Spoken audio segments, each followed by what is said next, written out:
کو ملحوظ خاطر رکھتے ہوئے ہم لا رہے ہیں داستان ایمان فروشوں کی۔ ہم شروع کرنے جا رہے ہیں آج سے ایک نیا سلسلہ۔ اس سلسلے کا تعلق سلطان محمود غزنوی کے دور کے ساتھ ہے۔ سب سے پہلے ہم اس بے انصافی، دھاندلی اور تعصب کی تفصیل بتائیں گے جس سے سلطان محمود غزنوی کی شخصیت اور جہاد کی تاریخ مسخ کی گئی ہے۔ جن لوگوں نے انگریزوں کے دور حکومت میں 10 جماعتیں پاس کی ہیں، انہیں ہندوستان کی تاریخ میں سلطان محمود غزنوی کے 17 حملے پڑھائے جاتے تھے۔ نمایاں طور پر تاثر یہ دیا جاتا تھا کہ محمود غزنوی لوٹ مار کے لیے ہندوستان آتا تھا اور بے انداز زر و جواہرات اپنے ساتھ لے جاتا تھا۔ دلیل یہ دی جاتی تھی کہ اس کا مقصد لوٹ مار نہ ہوتا تو وہ یہاں بیٹھ کر حکومت کرتا، جس طرح اس کے بعد آنے والے مسلمانوں نے کی تھی۔ یہ صحیح ہے کہ اس کے بیشتر حملے ہندوستان کے بڑے بڑے مندروں پر ہوتے تھے جہاں کے وہ بت توڑ کر واپس چلا جاتا تھا۔ یہ بھی صحیح ہے کہ مندروں میں اس دور میں زر و جواہرات مہاراجوں کے خزانوں کی نسبت زیادہ ہوتے تھے، اس لیے تاریخ میں یہ مفروضہ شامل کر لیا گیا کہ سلطان محمود مندروں پر صرف زر و جواہرات کے لیے حملے کرتا تھا۔ اس مفروضے کے ساتھ یہ جھوٹ شامل کر لیا گیا کہ بعض بت بہت بڑے سائز کے تھے جو اندر سے کھوکھلے تھے، ان کے اندر خزانے بھرے ہوتے تھے۔ تھانیسر اور سومناتھ کے بڑے بتوں کے متعلق خاص طور پر لکھا گیا ہے کہ ان کے اندر سونا بھرا ہوتا تھا اور سونے کے لیے ہی سلطان محمود نے یہ بت توڑے تھے۔ غیر جانبدار اور غیر متعصب مورخوں نے جن کا تعلق یورپ سے تھا اصل حقیقت بیان کی ہے۔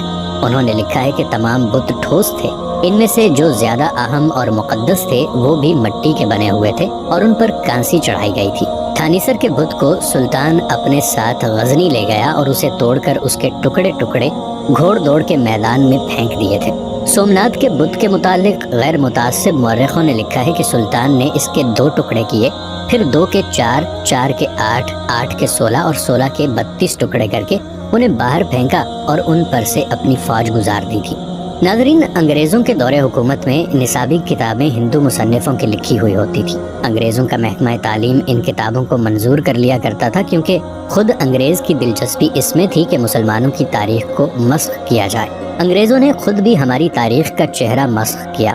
سید احمد شہید رحمۃ اللہ علیہ کو ڈاکو کہا اور 1857 کی جنگ آزادی کو ہندوستانی سپاہیوں کا غدر کہا۔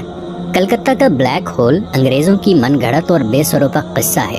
انگریزوں نے اپنے اس خدشے کو چھپا کر بھی نہیں رکھا کہ ہندوستان میں حکومت برطانیہ کے لیے اگر کوئی قوم خطرہ بن سکتی ہے تو وہ مسلمان ہیں۔ انگریزوں کا یہ خدشہ صحیح ثابت ہوا۔ ہندو سلطان محمود غزنوی کو مرد مجاہد اور بت شکن کیوں کہتے؟ ہندو تاریخ دانوں نے اورنگزیب عالمگیر کے ساتھ بھی یہی سلوک کیا ہے۔ انہوں نے انگریزی حکومت سے یہ فائدہ اٹھایا کہ سلطان محمود کے جہاد کو گھناؤنے طریقے سے نصابی کتابوں میں شامل کیا۔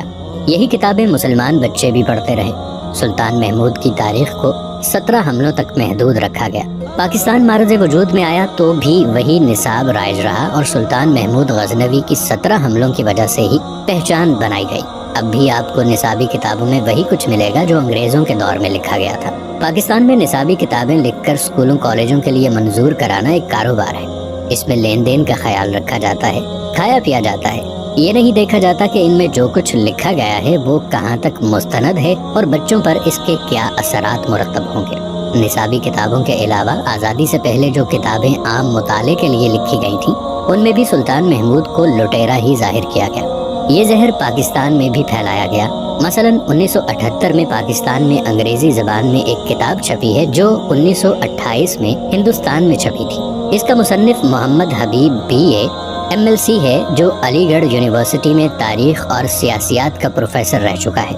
یہ کتاب سلطان محمود غزنوی کی زندگی، اس کے کردار اور اس کے کارہائے نمایاں کا ایک تجزیہ اور مطالعہ ہے۔ پیش لفظ میں اس مسلمان مصنف نے لکھا ہے کہ مسلمانوں نے سلطان محمود غزنوی کو برگزیدہ شخصیت سمجھنا شروع کر دیا ہے جس سے مصنف کو بہت تکلیف ہو رہی ہے۔ اس مصنف نے کتاب میں یہ ثابت کرنے کی کوشش کی کہ محمود غزنوی اپنے باپ سبکتگین کا بیٹا نہیں تھا اور اسے یہ خود بھی شک تھا جس سے وہ بہت پریشان رہتا تھا۔ دوسرے یہ کہ محمود غزنوی ایک لونڈی کے بطن سے پیدا ہوا تھا جو سلطان کے باپ سبکتگین کی بیوی نہیں تھی۔ تیسرے یہ کہ محمود غزنوی کو فروغ و تبلیغ اسلام کے ساتھ کوئی دلچسپی نہیں تھی، وہ لادینیت میں یقین رکھتا تھا۔ چوتھے یہ کہ محمود غزنوی ہندوستان میں لوٹ مار کے لیے آیا تھا۔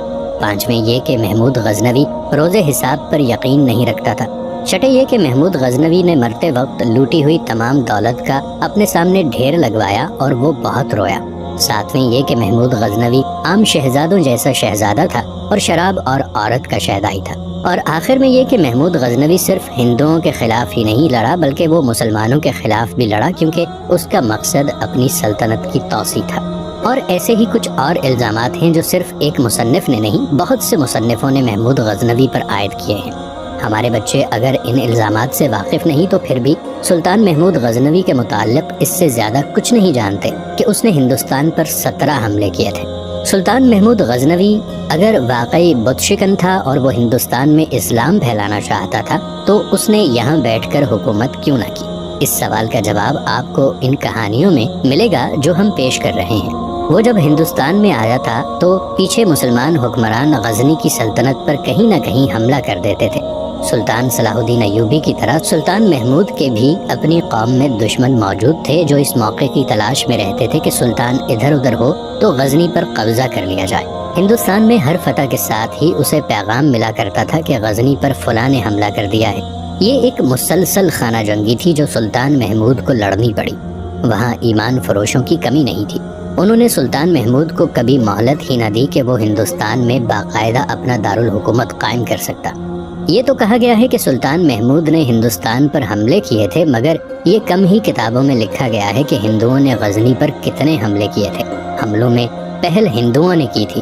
مہاراجہ جے پال نے غزنی پر پہلا حملہ سلطان سبکتگین کے دور حکومت میں کیا تھا۔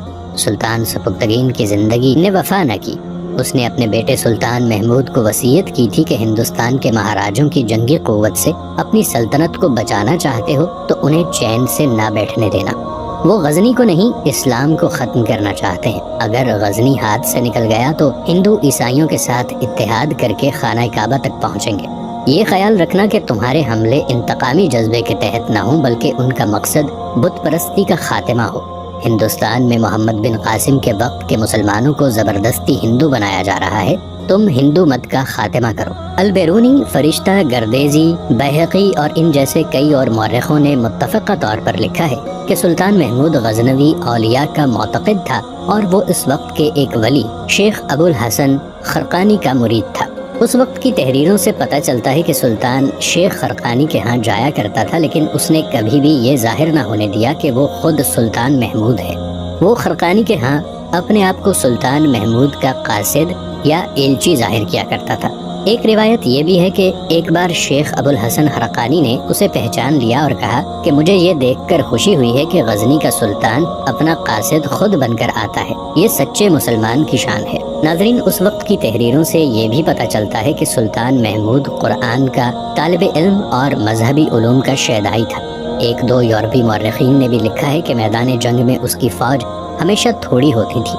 اکثر یوں ہوا کہ وہ دشمن کے ہاتھوں اتنا بے بس ہو گیا کہ شکست صاف نظر آنے لگی۔ ایسے وقت اس نے ہر بار یوں کیا کہ گھوڑے سے کود کر اترا اور قبلہ رو ہو کر 2 رکعت نفل پڑھے، دعا مانگی اور گھوڑے پر سوار ہو کر بلند آواز سے اعلان کیا، مجھے خدا نے اشارہ دیا ہے، فتح ہماری ہے، اور ہر بار فتح اسی کی ہوئی۔ سلطان صلاح الدین ایوبی جہاں کہیں حملہ کرتا، جمعہ کے مبارک روز کیا کرتا اور وقت وہ مقرر کرتا جب مسجدوں میں جمعہ کا خطبہ دیا جاتا۔ سلطان محمود غزنوی ہر حملے سے پہلے میدان جنگ میں 2 رکعت نفل پڑھا کرتا تھا۔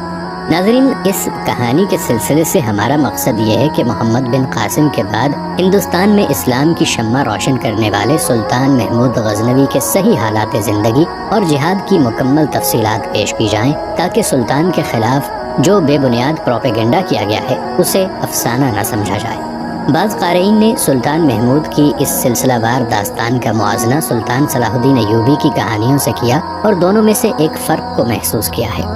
عزم اور عقیدے کے لحاظ سے دونوں سلطان ایک جیسے تھے۔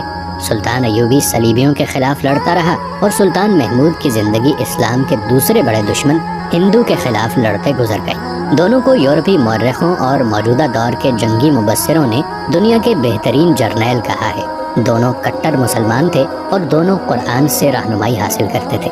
دونوں میں جو فرق نظر آ رہا ہے اس کی وجہ یہ ہے کہ دونوں نے جس ماحول میں جہاد کیا وہ مختلف تھے، علاقے مختلف تھے، جنگوں کے پس منظر مختلف تھے۔ سلطان ایوبی کے دور میں صلیبیوں اور یہودیوں نے اپنی حسین اور تربیت یافتہ لڑکیاں مسلمان علاقوں میں بھیج رکھی تھیں اور ان کے جاسوس بھی موجود اور سرگرم تھے۔ سلطان محمود کی کہانیوں میں آپ کو کوئی ایسا ہندو جاسوس مرد یا عورت نہیں ملے گی جو غزنی کی سلطنت میں گئی ہو۔ مہاراجے اپنے جاسوس غزنی نہیں بھیجتے تھے، اس کے برعکس ہندوستان کے بڑے بڑے شہروں میں سلطان محمود کے جاسوس موجود رہتے تھے، یہاں کے مسلمان ان کی مدد کرتے تھے۔ دونوں سلطانوں کے جاسوسوں میں ایک فرق تھا۔ سلطان صلاح الدین ایوبی کے جاسوس ایمان، کردار اور فرض کے پکے تھے، جانیں قربان کر دیا کرتے تھے، ایک دوسرے کو دھوکہ نہیں دیتے تھے اور دشمن کے حسین جال میں کم ہی آتے تھے۔ اس کے برعکس سلطان محمود کے بعض جاسوس ہندوؤں کے جال میں پھنس جاتے تھے۔ اس کی سب سے بڑی وجہ ہندوؤں کی شعبدہ بازی تھی، جسے آپ مزبرزم کہہ سکتے ہیں۔ اس زمانے میں ہندوستان کی جادوگری ساری دنیا میں مشہور تھی۔ اس شعبدہ بازی میں لڑکیاں بھی استعمال کی جاتی تھیں۔ سلطان محمود کے بعض جاسوس شعبدہ بازی اور جادوگری کو ایک آدمی کی کرامات سمجھ بیٹھتے تھے۔ ان کی ناکامی کی دوسری وجہ یہ تھی کہ ہندوستان میں کچھ مسلمان برائے نام مسلمان تھے۔ وہ ہندو مہاراجوں کے درباری اور مخبر تھے اور اس طرح خاصی دولت کما لیتے تھے۔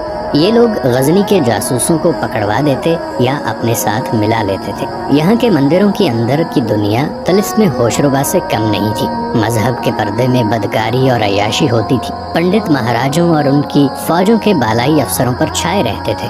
حکم پنڈتوں کا چلتا تھا۔ یہاں انسانی قربانی بھی دی جاتی تھی۔ پنڈت جس کسی لڑکی کی طرف اشارہ کر دیتے، اس کے ماں باپ کو وہ لڑکی پنڈتوں کے حوالے کرنی پڑتی تھی۔ غزنی کا جو جاسوس اس طلسم میں چلا جاتا، وہ اپنے فرض اور اپنے مذہب کو بھی بھول جاتا تھا۔ اس کے باوجود سلطان محمود غزنوی کا نظام جاسوسی بڑا کارآمد تھا، گو سلطان صلاح الدین ایوبی جتنا کارآمد نہیں تھا۔